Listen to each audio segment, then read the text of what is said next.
We often report on programs helping people get back on their feet, but we don't always hear about the people whose lives have been changed. Fox 8's Caroline Boyer is here today to introduce us to a veteran who fell on hard times and was able to turn things around with the help of Open Door Ministries in High Point. Now he's paying it forward. Caroline.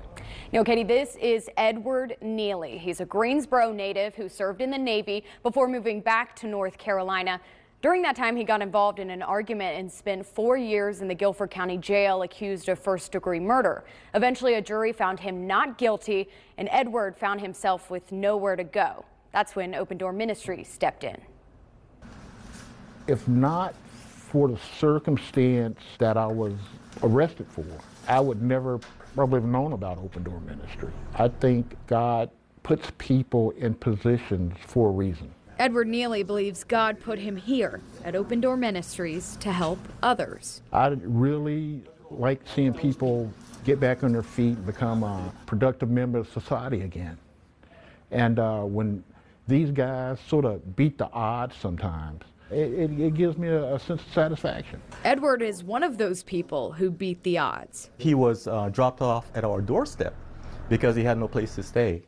And so when we took him in, we gave him a bed, and he had place to shower, all the good stuff. He immediately tried to find ways how he can not only be here and get food, but how can he help?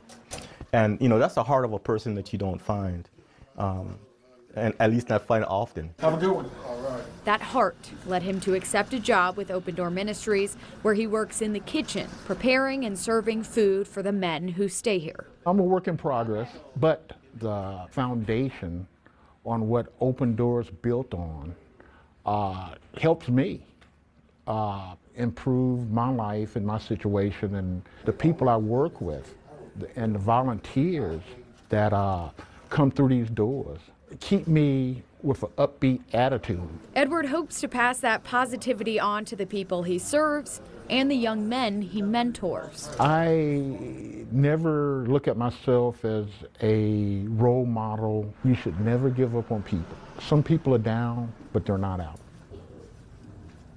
Edward's hope is that more people will support Open Door Ministries, whether that's through donations or volunteering, so more men can turn their lives around. Neil. All right.